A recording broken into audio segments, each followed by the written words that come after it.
മുത്തേ എന്താ നിന്റെ ഡേ അല്ലേ? ഞാൻ ഈ പിള്ളേരായിട്ട് റോക്കറ്റ് ഒക്കെ ഇട്ട് നിന്നോളാം. ഞാൻ ഇന്ന് നിന്റെ വീട്ടില് തൃശ്ശൂർ പൂരം നടത്തും. അപ്പൊ ഓക്കെ, ഗുഡ് നൈറ്റ്. നിന്റെ ദിവസമല്ലേ? First impression is the best impression. ഒന്ന് പോയടാ അവിടുന്ന്. മനുഷ്യനെ ഓരോന്ന് പറഞ്ഞ് ടെൻഷൻ അടിപ്പിക്കാൻ. നമുക്ക് റോക്കറ്റ് ഇടാം. കേരളത്തിന്റെ കൊമ്പന്മാർക്ക് ISL-ൽ വിജയം. നീ ഇന്ന് കിടക്കുന്നില്ലേ? ഇല്ല, ഞാൻ കളി കണ്ടിട്ട് കിടന്നോളൂ. കളി കാണുന്ന ISL കപ്പടിക്കണം, കൈപ്പടക്കണം. ഇതായിരുന്നാ? വെറുതെ പേടിച്ചു. നിൽക്കുവായിരുന്നല്ലേ?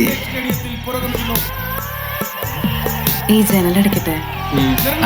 മത്സരമാണിത്. അതാ ലെഫ്റ്റ് വിങ്ങിൽ നിന്ന് മികച്ചൊരു മുന്നേറ്റ ശ്രമം. ഇങ്ങനെ ഒരു ടാക്ലിംഗ് കേരളത്തിന്റെ മുന്നേറ്റം സങ്കല്പിച്ചിട്ട് പോലും ഉണ്ടായിരുന്നില്ല. വേണ്ടിയുള്ള ശ്രമമാണ് കൊൽക്കത്ത ഇവിടെ മുളയിൽ നുള്ളിയിരിക്കുന്നത്. നിനക്ക് നല്ല ടെൻഷൻ ഉണ്ടല്ലേ? ഇക്കൊല്ലത്തെ പുതിയ വിദേശ താരങ്ങൾക്ക് ISL-ൽ ഇത് അരങ്ങേറ്റ മത്സരമാണ്. ഇന്ത്യൻ സാഹചര്യങ്ങളോടുള്ള അവരുടെ പരിചയക്കുറവാണ് ഇവിടെ നല്ലൊരു അവസരം കേരളത്തിന് നഷ്ടമാക്കിയിരിക്കുന്നത്. ടീമാണ് ATK. കോടികൾ മുടക്കിയുള്ള റിക്രൂട്ട്മെന്റ് ആണ്, വിദേശ റിക്രൂട്ട്മെന്റ് ആണ് ഇത്തവണ കേരള ബ്ലാസ്റ്റേഴ്സ് നടത്തിയിരിക്കുന്നത്. കണ്ണു ചിമ്മാണ്ട് കേരളക്കര കാത്തിരിക്കുന്നത് ഈ ഒരൊറ്റ നിമിഷത്തിന് വേണ്ടിയാണ്. Free kick for Kerala Blasters. ഇവളെ കൊണ്ട് വലിയ ശല്യമായല്ലോ. ഞാൻ ആ TV ഒന്ന് ഓഫ് ചെയ്തിട്ട്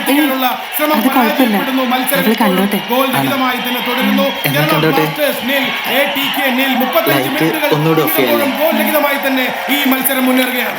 കൊൽക്കത്ത ഗോൾ മുഖത്തേക്ക് വീണ്ടും കേരള ബ്ലാസ്റ്റേഴ്സിന്റെ മുന്നേറ്റം. ജസൽ കാർണർ ഇടതുവെങ്കിൽ നിന്നും ജസലിന്റെ സുന്ദരമായ ഒരു ക്രോസ് വരുന്നു. ഓപ്പൺ പോസ്റ്റിൽ ഒരു ഗോൾ അടിക്കാനുള്ള സുവർണ അവസരമാണ് കേരള ബ്ലാസ്റ്റേഴ്സ് ഇവിടെ മിസ് ചെയ്തിരിക്കുന്നത്. അതിഗംഭീരമായ ആദ്യ ഗോൾ സ്കോർ ചെയ്യാനുള്ള അവസരമാണ് ഇവിടെ കൈവിട്ടു പോയിരിക്കുന്നത്. ഗോൾ കീപ്പർ മാത്രം മുന്നിൽ നിൽക്കെ അവിശ്വസനീയമായ ഒരു പിഴവാണ് ഇവിടെ ഓഗ്ബച്ചെ വരുത്തിയിരിക്കുന്നത്. കോടികളുടെ മൂല്യമുള്ള താരത്തിൽ നിന്നും ആൻ അൺബിലീവബിൾ മിസ്. തലകൊണ്ട് ഒന്ന് തൊട്ട് കൊടുക്കുക മാത്രമേ വേണ്ടിയിരുന്നുള്ളൂ, പക്ഷേ പിടിച്ചതുമില്ല, കടിച്ചതുമില്ല എന്ന അവസ്ഥയിലാണ് ഇപ്പോൾ കേരള ബ്ലാസ്റ്റേഴ്സ് 0. ഇവിടെ പരിപാടിയിലും ചീറ്റിപ്പോയടാ. ബാക്കി നിൽക്കുമ്പോഴും ആദ്യ ഗോൾ നേടാനാവാത്തതിന്റെ നിരാശയിലാണ് കേരള ബ്ലാസ്റ്റേഴ്സ്. ടെസ്റ്റ് കിട്ടിയിട്ട് പോലും ഗോൾ അടിക്കാത്ത മണ്ടൻ.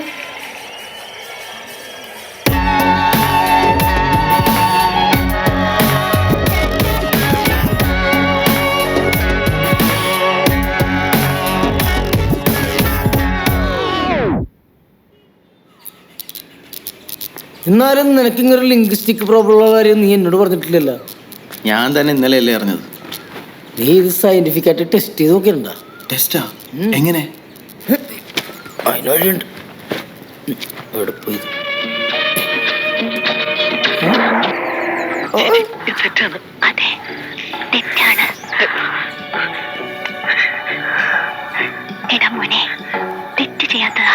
തെറ്റ് ചെയ്യാത്തവരായി ആരുണ്ട് ഗോപു? കൊണ്ടുപോടാ കോപ്പ്.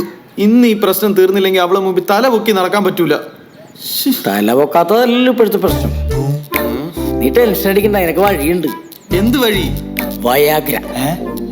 അതൊരു വെള്ളച്ചാട്ടമല്ലേ? അത് വയാഗ്ര, ഇത് വയാഗ്ര, ഉത്തേജന മരുന്ന്. അതെവിടെ കിട്ടും? അതാണ് പ്രശ്നം. അതങ്ങനെ വെറുതെ കിട്ടൂല, ഡോക്ടർമാരെ പ്രിസ്ക്രിപ്ഷനൊക്കെ വേണം. പിന്നെ എന്തെങ്കിലും ഒരു വഴി പറഞ്ഞാടാ. പെട്ടെന്ന് നടക്കുന്ന ഒരു പരിപാടി ഉണ്ട്. നീ നൈസായിട്ട് 2 പെഗ് അടിച്ചിട്ടൊന്ന് പോയി നോക്ക്. പെഗ് അടിച്ചാ ശരിയാവുമായിരിക്കല്ലേ? നീ 2 പെഗ് അടിക്കുമ്പോ 2 പെഗ് അടിക്കാനുള്ള കാശ് എനിക്കിതാ. അയ്യടാ, അങ്ങനെ നീ കുടിക്കണ്ട. അവൻ കുടിച്ചാൻ വന്നിരിക്കുന്നു. അതൊരു ഐഡിയ വേസ്റ്റ്.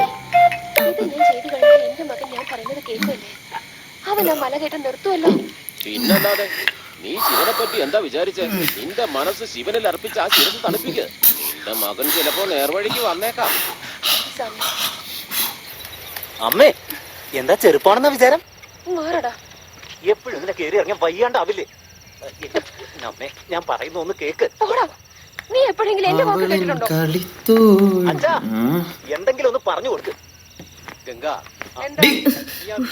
ഇന്നെങ്ങാനും നീ കളി കണ്ട ഈ TV നിന്റെ തലമണ്ടേ ഞാൻ അടിച്ചു പൊളിക്കും. അതിന് ചേട്ടൻ എത്ര വിചാരിച്ചാൽ ഇന്ന് കളി നടക്കാൻ പോകുന്നു. അതെന്താ? മഴ കാരണം കളിയില്ല. അങ്ങനെ. ഓക്കേ, നന്നായി.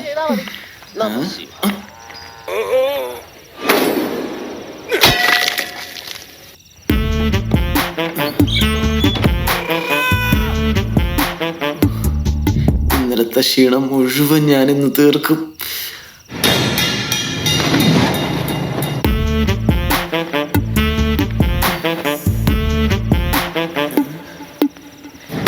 എടാ ശിവ നിർത്ത്.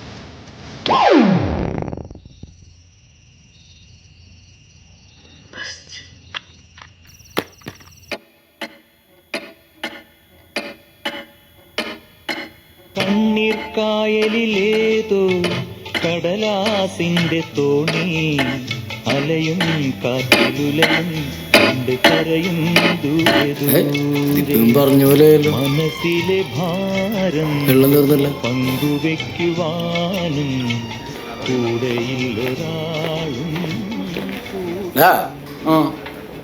മാരകമായിട്ടുള്ള എന്തോ അസുഖം ഉണ്ടോ നിനക്ക്? പേടിപ്പിക്കാതടാ. അവള് മുമ്പ് ആകെ നാണം കെട്ടിരിക്കുക. വീട്ടുകാരാ നാട്ടുകാരാ വല്ലതും അറിയോന്നുള്ള ടെൻഷൻ വേറെ. നാട്ടുകാരെങ്ങനെ അറിയാനാണ്? നീ എന്താ പോസ്റ്റ് അടിക്കാൻ വേണം? നമുക്കിത് രഹസ്യമായിട്ട് പരിഹരിക്കാന്ന്. പെട്ടെന്ന് പരിഹരിക്കണം. അവക്കാണെങ്കിൽ എത്രയും പെട്ടെന്ന് കുട്ടികൾ വേണമെന്നാ. അതാണ് അവള് നഴ്സറി തുടങ്ങാൻ പോണ്ട. ഓ, നിന്നോട് ഞാൻ പറഞ്ഞില്ലേ ഒരു വെല്ലുവിളിയുടെ കാര്യം. അവൾ ആദ്യത്തെ ഭർത്താവിന്റെ അടുത്ത് 10 മാസം കഴിഞ്ഞ് കുട്ടിയെ കൊണ്ട് ചെല്ലാന്ന് ഷോ ഇട്ട് പറഞ്ഞതാ. ബെസ്റ്റ്. വില്ല് കൊലക്കാൻ പറ്റാത്ത നീ എന്തിനാ വെല്ലുവിളിക്കാൻ പോയത്? ആകെ ടെൻഷൻ ആയിട്ട് വയ്യടാ. என்ன சார் டென்ஷன்? நான் ஏதாவது பண்ணணுமா? നീ എന്തിനാ അയാളോട് ചൂടായ? അയാൾ വല്ല സഹായം വേണമെന്നല്ലേ ചോദിച്ചോളൂ. നമ്മുടെ സംസ്കാരത്തിന് ഏറെ സഹായമാണ് അയാൾ ചോദിച്ചത്. ഓ, ഇതിനിടയ്ക്ക് ഈ മണ്ടനെ സഹിക്കണമല്ലോ. എനിക്കൊരു ഐഡിയ. എന്ത്? അണ്ണാ ആ പത്രം വരുമോ? പത്രോ? എന്തിനാണ് പത്രം? അതൊക്കെ ഉണ്ട്. അതായത് ഇങ്ങനത്തെ പ്രശ്നത്തിലുള്ള മരുന്നിന്റെ ഹോസ്പിറ്റലിന്റെ ഒക്കെ പരസ്യം സ്ഥിരമായിട്ട് പത്രത്തിൽ വരാറില്ലേ? കാണാറുണ്ട്. ആ വഴിക്കൊന്ന് പിടിച്ചു നോക്കാന്ന്. പൊടിയുങ്കോ വായിച്ചു തോലെ.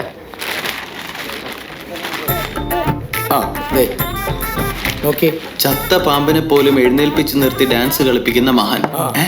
ഇയാള് പാമ്പാട്ടിയാണ്. കുട്ടികളില്ലാത്ത ദമ്പതികളുടെ കണ്ണിലുണ്ട്. സെക്സോളജിസ്റ്റുകൾക്കിടയിലെ കറ്റാസ്ട്രോഫിക് ഡോൺ ഡോക്ടർ സക്സേന. ഇത് സക്സസ് ആവുമ്പോൾ നീ വന്നേ